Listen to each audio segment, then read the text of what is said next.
नमस्कार। दोपहर समाचार में आपका स्वागत है।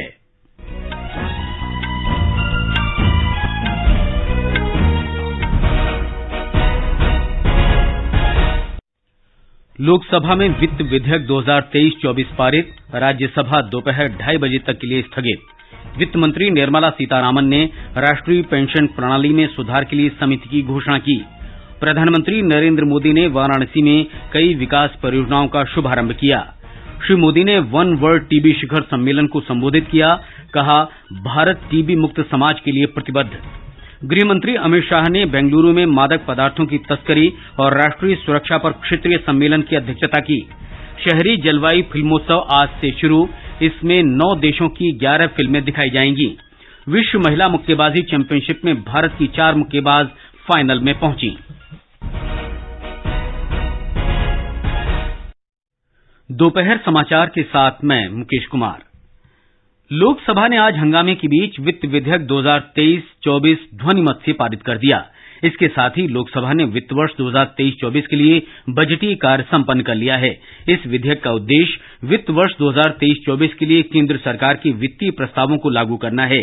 लोकसभा की कार्यवाही आज पहली बार स्थगित होने पर दोपहर में दोबारा शुरू होने पर वित्त मंत्री निर्मला सीतारामन ने वित्त विधेयक पेश किया। कांग्रेस, डीएमके, जनता दल यूनाइटेड और अन्य विपक्षी दलों के सदस्यों की लगातार नारेबाजी के बीच सदन ने विधेयक पारित कर दिया।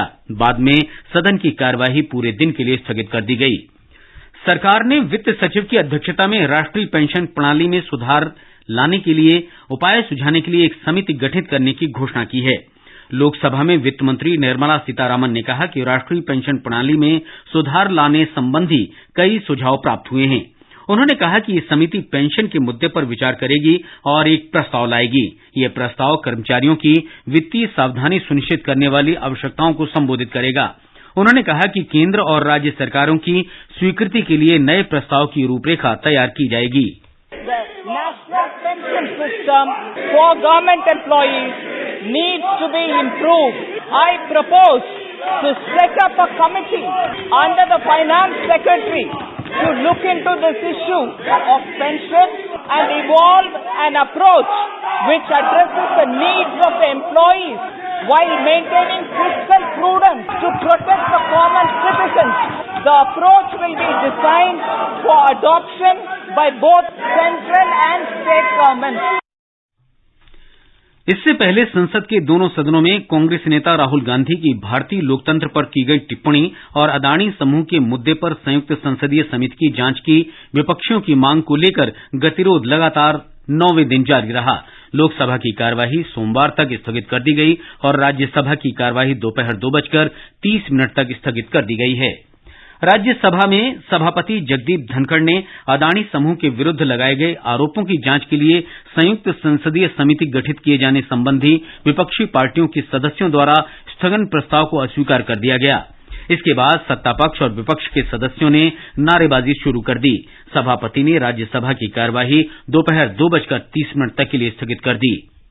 ये समाचार हमारी वेबसाइट newsonair.com/hindi और हमारे mobile app news on AIR पर भी उपलब्ध हैं। दोपहर समाचार में आपका फिर स्वागत है। प्रधानमंत्री नरेंद्र मोदी ने वाराणसी में कई विकास परियोजनाओं का लोकार्पण और शिलान्यास किया है। श्री मोदी ने संपूर्णानंद संस्कृत विश्वविद्यालय परिसर में 1780 करोड़ रुपए से अधिक की लागत वाली कई परियोजनाओं की आधारशिला रखी। इस अवसर पर प्रधानमंत्री ने कहा कि वाराणसी में चौमुखी विकास हो रहा है। आज बनारस की सुख समृद्धि में एक और अध्याय जुड़ रहा है। आज यहाँ पब्लिक ट्रांसपोर्ट रोपवे का शिलान्यास किया गया है।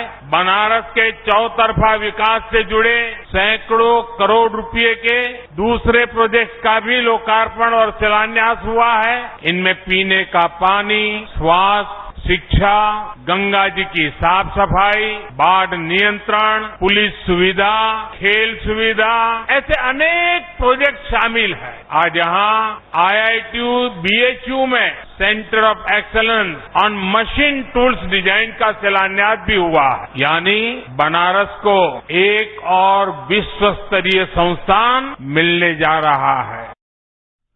कुछ प्रमुख विकास परियोजनाओं में वाराणसी छावनी स्टेशन से गोदौलिया तक यात्री रोपवे परियोजना, ईसारवर गांव में एलपीजी बॉटलिंग प्लांट, भीलूपुर जल उत्पादन परिसर में 2 मेगावाट की सौर ऊर्जा परियोजना और कोनिया पंपिंग स्टेशन पर 800 किलोवाट की सौर ऊर्जा परियोजना शामिल है। प्रधानमंत्री ने कहा है कि भारत ने तपेदिक के विरुद्ध वैश्विक संघर्ष में कई नई पहल की हैं। वाराणसी में आज वन वर्ल्ड टीबी शिखर सम्मेलन को संबोधित करते हुए श्री मोदी ने कहा कि सरकार के सतत प्रयासों से देश में तपेदिक के मरीजों की संख्या कम हो रही है। बीते 9 वर्षों में भारत ने टीबी के खिलाफ इस लड़ाई में अनेक मोर्चों पर एक साथ काम किया है, जैसे पीपल्स पार्टिसिपेशन, जन भागीदारी, एनहेंसिंग न्यूट्रिशन, पोषण के लिए विशेष अभियान, ट्रीटमेंट इनोवेशन, इलाज के लिए नई रणनीति, टेक इंटीग्रेशन, तकनीक का भरपूर इस्तेमाल और वेलनेस एंड प्रिवेंशन, अच्छी हेल्थ को बढ़ावा देने वाले फिट इंडिया, खेलो इंडिया, योग जैसे अभियान। प्रधानमंत्री ने कहा कि आज तपेदिक के इलाज की 80% दवाएं देश में ही बन रही हैं। प्रयोगशालाओं की संख्या बढ़ाई गई है और मरीजों को आयुष्मान भारत योजना के दायरे में लाया गया है। श्री मोदी ने कहा कि कई कार्यक्रमों के अंतर्गत करीब 75 लाख तपेदिक मरीजों के खातों में 2000 करोड़ रुपए से अधिक पैसे भेजे गए हैं। प्रधानमंत्री ने कहा कि टीबी जैसी बीमारी के खिलाफ हमारे वैश्विक संकल्प को काशी एक नई ऊर्जा देगा। काशी इस बात की गवाही देती है कि चुनौती चाहे कितनी ही बड़ी क्यों न हो, जब सबका प्रयास होता है तो नया रास्ता भी निकलता है। मुझे विश्वास है टीबी जैसी बीमारी के खिलाफ हमारे वैश्विक संकल्प को काशी एक नई ऊर्जा देगी।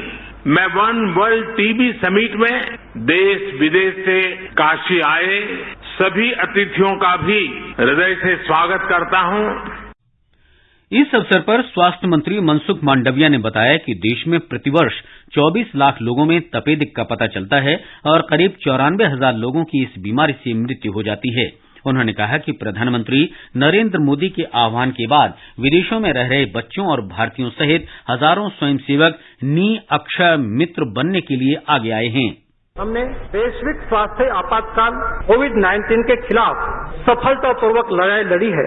मुझे यकीन है कि हम अंतर्राष्ट्रीय स्वास्थ्य समुदाय के साथ एकजुट होकर देश ही नहीं पूरी दुनिया में टीबी पर जीत हासिल करेंगे। विश्व टीबी दिवस पर मैं टीबी पीड़ित लोगों को विश्वास दिलाना चाहता हूँ। आज की इस लड़ाई में समाज और माननीय नरेंद्र मोदी जी के मार्गदर्शन में पूरी सरकार आपके साथ खड़ी है। उत्तर प्रदेश के मुख्यमंत्री योगी आदित्यनाथ ने कहा कि देश में 20% तपेदिक मरीज उत्तर प्रदेश में हैं और पिछले 5 वर्षों में करीब 16,90,000 मरीजों को वित्तीय सहायता के रूप में 420 करोड़ रुपए से अधिक रुपए मिल चुके हैं। कार्यक्रम के दौरान प्रधानमंत्री ने तपेदिक उन्मूलन की दिशा में प्रगति के लिए चुनिंदा राज्यों और जिलों को पुरस्कार प्रदान किए। गृहमंत्री अमित शाह ने कहा है कि राज्यों, एजेंसियों और लोगों के बीच बेहतर सहयोग और तालमेल से देश में मादक पदार्थों की तस्करी के खतरे को समाप्त करने में मदद मिल सकती है। गृहमंत्री ने आज बेंगलुरु में मादक पदार्थों की तस्करी और राष्ट्रीय सुरक्षा पर क्षेत्रीय सम्मेलन को संबोधित करते हुए कहा कि मादक पदार्थों के खिलाफ लड़ाई एक जन आंदोलन बन जाना चाहिए और प्रत्येक घर तथा प्रत्येक व्यक्ति को भारतीय समाज को वर्ष 2047 तक नशा मुक्त बनाने के लिए सरकार और उसकी एजेंसियों के साथ मिलकर काम करना चाहिए। गृहमंत्री ने आज पटना, तमिलनाडु, कोच्चि, बेंगलुरु और दिल्ली में जब्त की गई 1,235 करोड़ रुपए की 9,298 किलोग्राम मादक पदार्थों को नष्ट किया। वित्तीय ट्रैक के G20 फ्रेमवर्क कार्यकारी समूह की दूसरी बैठक आज चेन्नई में शुरू हुई। पहले सत्र में वैश्विक आर्थिक स्थिति पर चर्चा हुई और कई देशों ने वित्तीय स्थिति के बारे में प्रस्तुतिकरण दिया। दूसरे सत्र मुद्रास्फीति और जोखिम से जुड़े मुद्दों के बारे में होगा। संवाददाताओं से बातचीत में कई सदस्य देशों ने प्रबंधों पर संतोष और प्रसन्नता व्यक्त की। G20 सदस्य देशों और अंतर्राष्ट्रीय तथा क्षेत्रीय संगठनों के 80 से अधिक प्रतिनिधि इस बैठक में हिस्सा ले रहे हैं। G20 देशों के वित्त मंत्रियों और केंद्रीय बैंकों के प्रमुखों को इस बैठक के विचार विमर्श के परिणामों की अनुशंसा की जाएगी। इन वित्त मंत्रियों और केंद्रीय बैंक के प्रमुखों की बैठक इस वर्ष 12 और 13 अप्रैल को अमेरिका की वाशिंगटन में होगी। असम के डिब्रूगढ़ में G20 अनुसंधान और नवाचार पहल सम्मेलन शुरू हो गया है। सम्मेलन में संसाधन दक्षता, स्थिरता और कार्बन उत्सर्जन में कमी के लिए एक चक्रीय जैव अर्थव्यवस्था बनाने के तरीकों पर विचार विमर्श होगा।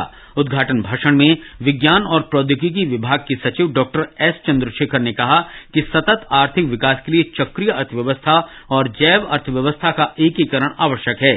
उन्होंने कहा कि चक्रीय अर्थव्यवस्था और जैव अर्थव्यवस्था एक दूसरे से जुड़े हुए हैं और उन्हें अलग अलग संस्थाओं के रूप में देखने के बजाय उनके बीच परस्पर लाभदायक सहयोग बनाए रखना चाहिए। ये समाचार आकाशवाणी से प्रसारित किए जा रहे हैं। ताजा समाचार जानने के लिए आप हमारे Twitter handle @AIR News Hindi को फॉलो कर सकते हैं। ये आकाशवाणी है। राष्ट्रीय शहरी कार्य संस्थान आज से U20 संपर्क समारोह के अंतर्गत पहले शहरी जलवायु फिल्मोत्सव का आयोजन कर रहा है। 9 देशों की चुनिंदा 11 फिल्में शहरी जीवन पर पड़ने वाले जलवायु परिवर्तन के प्रभाव के प्रति जागरूकता बढ़ाने के लिए दिखाई जाएंगी। इस उत्सव का आयोजन आवासन और शहरी कार्य मंत्रालय, फ्रेंच डेवलपमेंट एजेंसी और यूरोपीय संघ के सहयोग से किया जा रहा है। भारतीय मुक्केबाज निकहत जरीन, लवलीना बुरगोहाइन, स्वीटी बुरा और नीतू घणघस विश्व महिला मुक्केबाजी चैंपियनशिप के फाइनल में पहुंच गई हैं। नई दिल्ली में कल सेमीफाइनल में निकहत ने 50 किलोग्राम वर्ग में कोलंबिया की इंग्रिड वेलेंसिया को, लवलीना ने 75 किलोग्राम वर्ग में चीन की ली कियान को, नीतू घणघस ने कजाकिस्तान की अलुआ बल्कीबेकोवा को और स्वीटी बुरा ने 81 किलोग्राम वर्ग में ऑस्ट्रेलिया की सू ग्रीनटी को हराया। भारत के रुद्रांश पाटिल ने भोपाल में ISSF विश्व कप निशानेबाजी चैंपियनशिप के तीसरे दिन पुरुषों की 10 मीटर राइफल स्पर्धा में कांस्य पदक जीत लिया है। चीन के शेंग लिहाओ ने इस स्पर्धा का स्वर्ण और चीन की ही डू लिंशु ने रजत पदक जीता। रमजान का पवित्र महीना आज से शुरू हो गया है। इस्लामिक कैलेंडर का 9वां महीना रमजान का होता है। रोजेदार इस महीने में उषा काल से सूर्यास्त तक रोजा रखते हैं। रमजान महीने की समाप्ति पर ईद उल फित्र मनाई जाती है। प्रधानमंत्री नरेंद्र मोदी ने रमजान महीने की शुरुआत पर सभी को शुभकामनाएं दी हैं। एक ट्वीट संदेश में श्री मोदी ने कहा कि ये पवित्र महीना समाज में एकता और समरसता लाता है। राष्ट्रपति द्रौपदी मुर्मू ने झारखंड के वसंत महोत्सव सरहुल के अवसर पर देशवासियों को शुभकामनाएं दी हैं। अपने संदेश में राष्ट्रपति मुर्मू ने कहा कि ये पर्व मानव और प्रकृति के अटूट संबंध को प्रदर्शित करता है और प्रकृति के संरक्षण का संदेश देता है। उन्होंने आशा व्यक्त की कि ये महोत्सव सभी को पर्यावरण की रक्षा के लिए प्रेरित करेगा। रक्षा मंत्री राजनाथ सिंह ने असम राइफल्स के स्थापना दिवस के अवसर पर असम राइफल्स के कर्मियों और उनके परिजनों को शुभकामनाएं दी हैं। अपने संदेश में श्री सिंह ने कहा कि पूर्वोत्तर के प्रहरी राष्ट्र को सुरक्षित रखने में अग्रणी हैं। उन्होंने कहा कि उनके शौर्य, पेशेवराना अंदाज और सेवा की प्रशंसा होती है। क्रांतिकारी स्वतंत्रता सेनानी प्रीतिलता वाडेदार के जीवन पर आधारित एक संगीत वीडियो कल कोलकाता में शहीद दिवस के अवसर पर जारी किया गया। बांग्लादेश के प्रसिद्ध फिल्म निर्माता प्रदीप घोष ने संगीत वीडियो जारी किया है। उन्होंने बांग्लादेश सरकार द्वारा वित्त पोषित फिल्म वीर कन्या प्रीतिलता का निर्देशन किया था।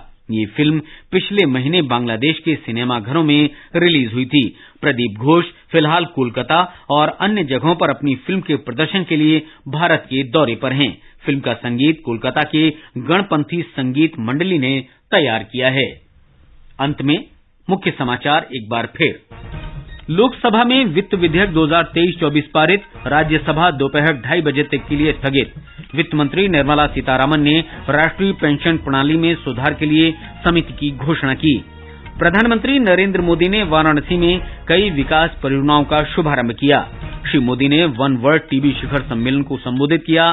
कहा, भारत टीबी मुक्त समाज के लिए प्रतिबद्ध। गृह मंत्री अमित शाह ने बेंगलुरु में मादक पदार्थों की तस्करी और राष्ट्रीय सुरक्षा पर क्षेत्रीय सम्मेलन की अध्यक्षता की। शहरी जलवायु फिल्मोत्सव आज से शुरू, इनमें 9 देशों की 11 फिल्में दिखाई जाएंगी। विश्व महिला मुक्केबाजी चैंपियनशिप में भारत की 4 मुक्केबाज फाइनल में पहुंची। इसके साथ ही दोपहर समाचार का ये अंक समाप्त हुआ। नमस्कार।